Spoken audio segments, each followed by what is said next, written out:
Why do narcissists like Gypsy think that everyone is jealous of them? Let's talk about it. I don't know if I'm gonna not be able to laugh throughout this entire thing because I just think that it's fucking hilarious that Gypsy, of all people, would think that somebody is jealous of her and her life. Like, what? But narcissists often believe everyone is jealous of them because of their own inflated sense of self-importance. This leads them to project their own insecurities and desires for admiration onto others, assuming that everyone must be envious of their perceived greatness. This is a defense mechanism to maintain their grandiose self-image. So let's talk about some of her grandiose ideas and plans. Because narcissists, like Gypsy, have an exaggerated view of their abilities, achievements, and attractiveness, leading them to believe that they are superior to others and naturally deserving of attention and admiration. And I'm sure you can see this in her already.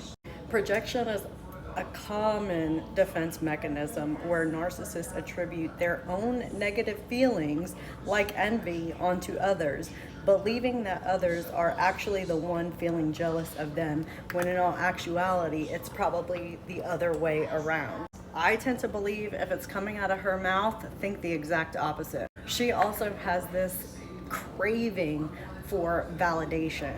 And since narcissists rely heavily on external validation to maintain their own self-esteem, they often interpret any positive attention or interest from others as a sign of jealousy, further reinforcing their inflated self-image. So she seems to believe that anyone who is talking about her has to be jealous of her, when that's quite literally not the truth. But because she is also very immature and she doesn't have her own sense of self, she doesn't realize that people are very secure in who they are, because she's not.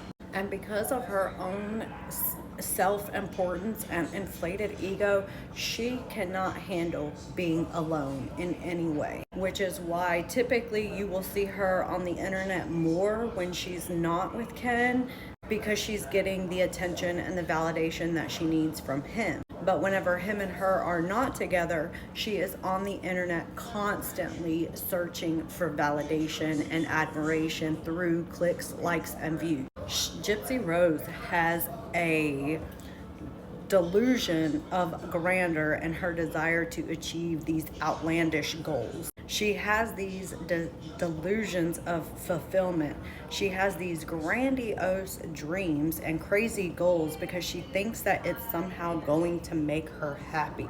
She thinks having a massive amount of followers, likes, comments, fame, money, men, baby is going to make her happy. She feels like getting more power, access, more notoriety is going to make her happy. And when it doesn't, even though she is achieving those goals that she has set for herself, Gypsy will take it out on the people around her, probably the ones closest to her. Or she will get on the internet and start attacking people in the comment section, because Gypsy cannot be happy because she thought that achieving these goals were going to make her happy, but in reality, she thought that achieving these goals was going to make her happy, and when it doesn't, she can't understand why. Because she's not fulfilled as a human in any way. Gypsy knows how to be fake, and that's why her circle is so big. She has a bunch of enablers around her. And as I was saying previously, narcissists like Gypsy cannot be alone, because when they are alone, they're not getting the attention and validation that they need to feel in order to be fulfilled. So she gets online searching for that admiration because her source of supply is no longer with her at that present moment. Or she'll run back to a backup supply like she is trying to do with Ryan now.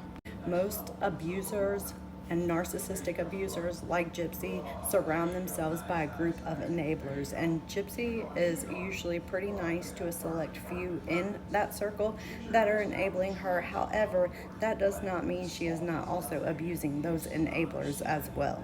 She has a really bad habit of character assassination, and that technique she uses towards all her victims. She did this with Dan during her interrogation by saying that they were not on good speaking terms. I wonder why they were not on good speaking terms. And she has royally demolished her mother's character over the last 9 years by publicly stating that her mother was the one abusing her. She also tried to ruin Nick's character by characterizing him as the one who was in public fondling himself, and that he had thoughts of SAing their future child, that he wanted to unalive Gypsy's mom, that he had fantasies about it, saying that he was the one who was abusive and that he should have been more responsible. But if I left anything out, please comment below. She has also publicly tried to paint Ryan in a negative light, calling him abusive, calling him a hoarder, saying that he snores, and telling her family that she was so scared of him that she locked herself in the bathroom. Does that sound familiar? So I'd like to say that Gypsy was the one being abusive towards all these people. And I talked about it in another video, but all abusers go through the same process of idolizing and then devaluing their victims.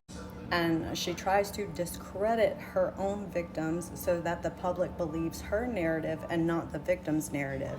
And I think that this speaks volumes as to how her narcissism and her ego has been extraordinarily inflated, because the media has ran so rampant with this narrative that her mother abused her and that her mom had Munchausen by proxy. May I remind you that her mother was never diagnosed with that during her life, and you cannot diagnose a corpse. Gypsy was born with a chromosome deletion that explains all of her chronic illnesses throughout her entire life. Her dad even mentioned it on Mommy Dead and Dearest, that she was born with a chromosome disorder that was causing all of her functions to delay. Yes, her mother did exaggerate stuff so that they could get free stuff, but her mother never made her sick. But that didn't stop Gypsy from villainizing even her own mother in the public, so that the public would believe her narrative and view her as the victim rather than viewing her own mother as the victim. And her mother was the one who lost her life, so how is she not the victim in this case? The mainstream media has enabled Gypsy to continue to run this narrative because they aren't diving deeper into her story. They aren't asking questions about the inaccuracies of her story. They are not asking questions about the lies that she has told in the past and the lies that she continues to tell about what actually happened. And this continues to further enable her and her narrative rather than finding the truth, and finding the truth on a large scale. Now, because her case did blow up and get a lot of media attention, her narcissism and her thoughts of grandeur had just escalated more and more, and this will be her downfall, I project. So in talking about some of her thoughts of grandeur, we can go all the way back to the beginning, because who thinks and plans and manipulates someone into unaliving their mother? But imagine how good she must have felt when she was able to actually complete that task, because she's a planner. She likes to plan. I don't know if she manifested the plea deal, but she got a plea deal, so imagine her ego with that one. Then while she was in prison, she not only got one man, but two men to propose to her in prison. And now she's pregnant. So all of these things that she has planned have come true. And even though they have come true, she's still not happy. Why? Because she is not self-assured. She does not know who she is as a person. And I fear greatly for the child that she is bringing into this life, because what a mess. What a train wreck. This girl doesn't know how to do anything for herself, and she thinks that bringing a child into her life is going to somehow make her happy. Lord, please help this child. If there was anything that I missed or anything that you'd like for me to talk about, make sure to put it in the comments below. Don't forget to hit that follow button, turn on the notification bell so you get updated whenever I make videos, and leave a comment.